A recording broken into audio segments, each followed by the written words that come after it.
Si tenés ansiedad y no te vienen sirviendo todos esos videos que te encontrás en las redes sociales, quédate que en este video lo que yo te vaya a decir sí te va a poder ayudar, al menos a entender por qué no te sirven y qué podés estar haciendo en vez de eso.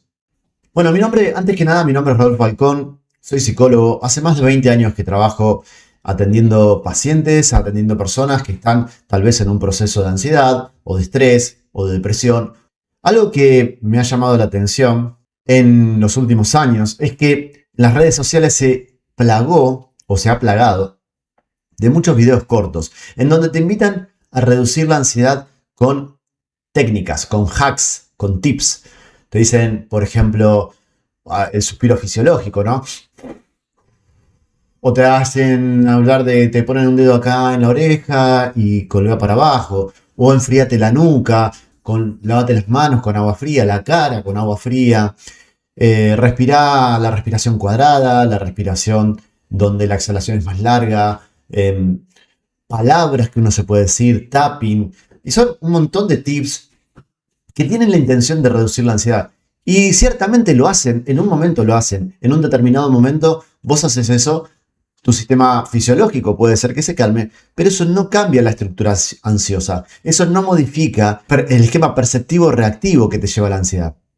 Entonces te puede servir por un momento y después nuevamente volvés a estar ansioso por las mismas situaciones que antes. Después de eso aparecieron un montón de otros videos y programas. Ahora sí, programas con los 4 pasos para, el método efectivo para reducir la ansiedad.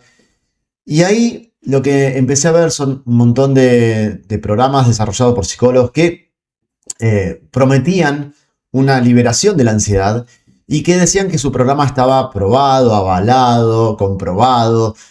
Entonces dije, a ver, pero investiguemos un poco más. Y esto lo podés hacer vos también.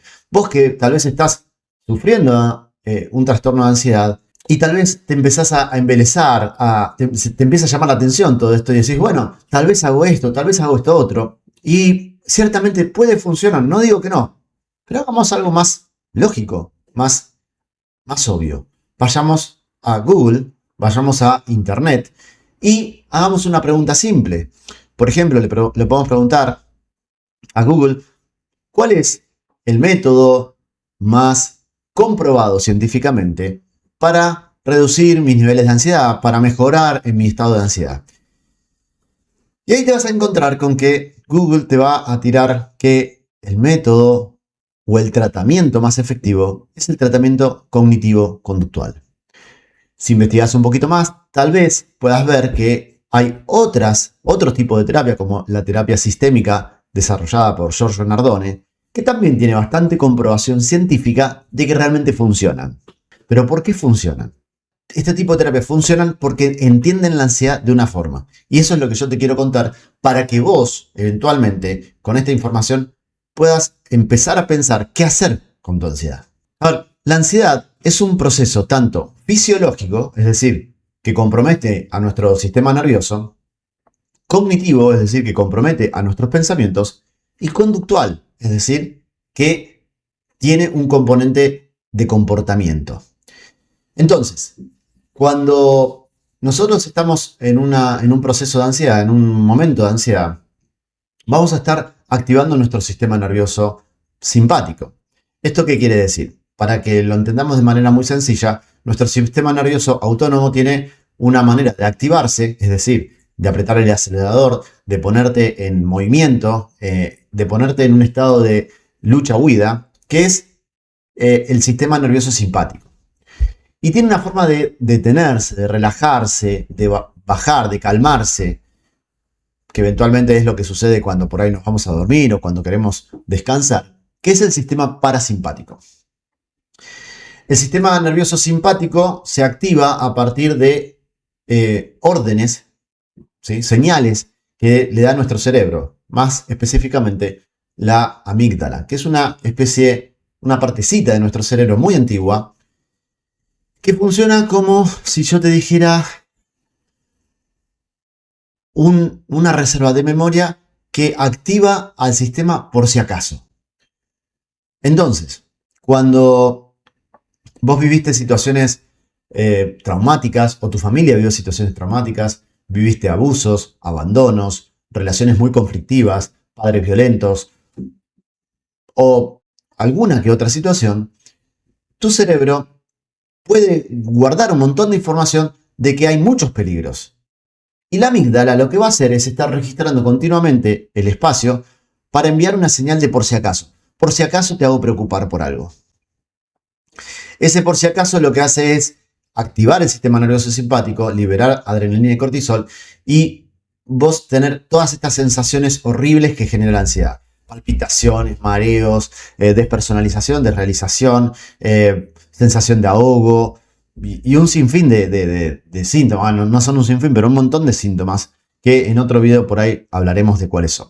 Entonces, ¿qué sucede? Como es una cuestión fisiológica, hay un montón de técnicas que tienen que ver con activar el sistema parasimpático. O sea, lo que buscamos es relajar nuestro sistema. Entonces, por ejemplo, el masajeo del oído, el movimiento de los ojos, el agua fría, todos tienen que ver con activar el nervio vago, con generar una relajación rápida. Y eso está muy bien, eventualmente, porque vos vas a sentir por un momento que tu ansiedad disminuye, que estás más relajado, que estás más calmado. Sin embargo, esa mejoría es transitoria, o sea, eso te va a mejorar en ese momento, pero no va a cambiar que vos percibas un peligro. No va a cambiar que tu amígdala se active por si acaso. No lo va a modificar. Simplemente vas a empezar a tener un esquema en donde se te activa el sistema simpático y generas una forma de desactivarlo. Por otro lado, la ansiedad es un proceso cognitivo, es decir, un proceso de pensamiento. Cuando tenemos toda esta respuesta en donde percibimos un peligro, nuestra mente empieza a generar un montón de pensamientos y de estrategias, sobre todo, de evitar, de controlar o de defendernos de una determinada situación. Acá, por ejemplo, podríamos mencionar la hipocondría y cómo las personas hipocondríacas cuando sienten un síntoma empiezan a pensar que pueden llegar a tener enfermedades de diferente índole y entonces empiezan a buscar información en Google, empiezan a ir a los médicos o por ejemplo el comportamiento de ciertas personas celosas que frente al miedo de perder a su amada o a su amado, frente al miedo de que esa persona los esté engañando, empiezan a tener una serie de pensamientos, de imaginaciones, lo piensan de esta forma, lo piensan de la otra, empiezan a sobrepensar casi cualquier situación. El sobrepensamiento, el overthinking, el sobrepensamiento, todos los pensamientos intrusivos para evitar diferentes escenarios posibles, todo eso es una estrategia de mi mente para reducir el marco de incertidumbre y eventualmente que no pasen esas cosas, no caer en ese estado negativo. Y entonces hay un montón de otras técnicas, ahora sí, cognitivas, por ejemplo, que hablan de relativizar los pensamientos, que hablan de mirar el lado bueno, agradecer, tener una generación de pensamientos diferente, o relativizarlos, ¿no? Esto de poder cuestionar estos pensamientos, de poder delucidar si es realmente así o si hay otras formas mejores de pensar. Entonces, la ansiedad también tiene este componente que es cognitivo. Pero acá llegamos al punto importante donde yo creo que está la verdadera diferencia con respecto a este tipo de tratamientos, el cognitivo-conductual y el de Giorgio Nardone, que tiene que ver con el afrontamiento, que tiene que ver con la conducta. En ese punto, creo que es donde realmente hay una profundización. A ver, nosotros podemos trabajar nuestro cuerpo, podemos descargar adrenalina, podemos trabajar nuestro nervio vago, buscar estados de calma, podemos trabajar nuestros pensamientos y ser un poco más realistas.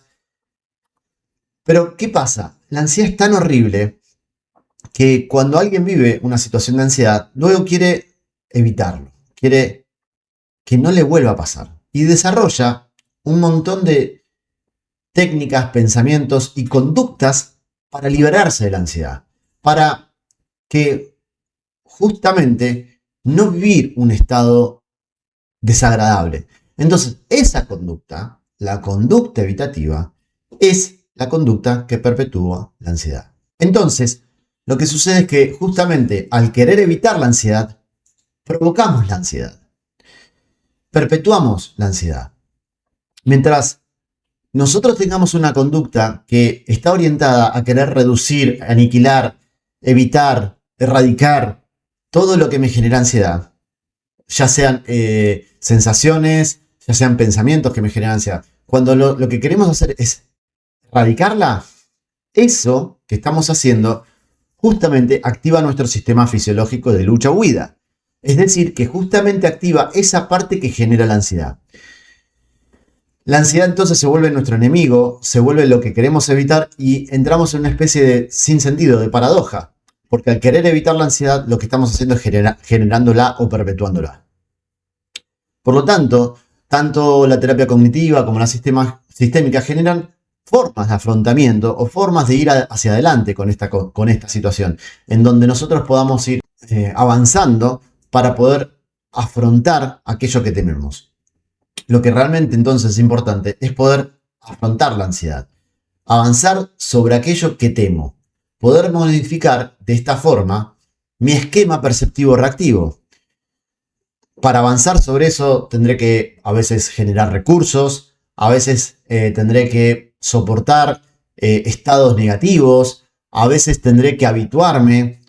Hay muchas formas diferentes de poder abordar esta cuestión de afrontamiento, pero este es el punto clave que creo yo que es difícil de explicar y que no lo suelo ver. No lo suelo ver en los hacks, en los tips, en nada. Siempre los hacks tienen que ver con seguir evitando. Si yo me mojo la nuca para no sentir la ansiedad y no genero espaciosidad dentro mío para que la ansiedad sea un proceso al cual puedo asimilar y puedo transitar, ese hack, ese tip perpetúa la ansiedad porque de alguna manera lo estoy usando para evitar entrar en contacto con eso. Y lo mismo pasa con la meditación. Alguna vez yo dije, no medites si tenés ansiedad, porque muchas veces las personas buscan meditar para evitar entrar en contacto con la ansiedad.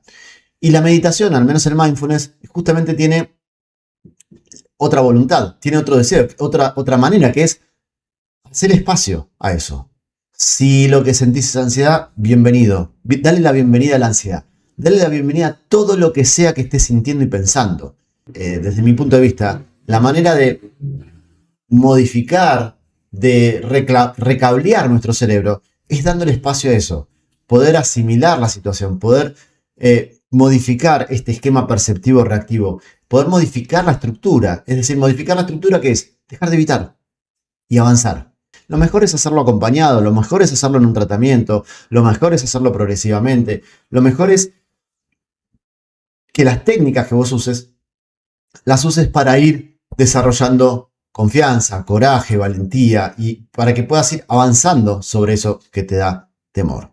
Si este material te sirvió, te invito a que te suscribas, a que le des a la campanita para que te avise cuando subo un nuevo video y sobre todo y principalmente que te sumes a la newsletter, donde tengo un contacto más íntimo con los lectores y comparto experiencias a veces personales o reflexiones que ayudan a profundizar sobre estos temas.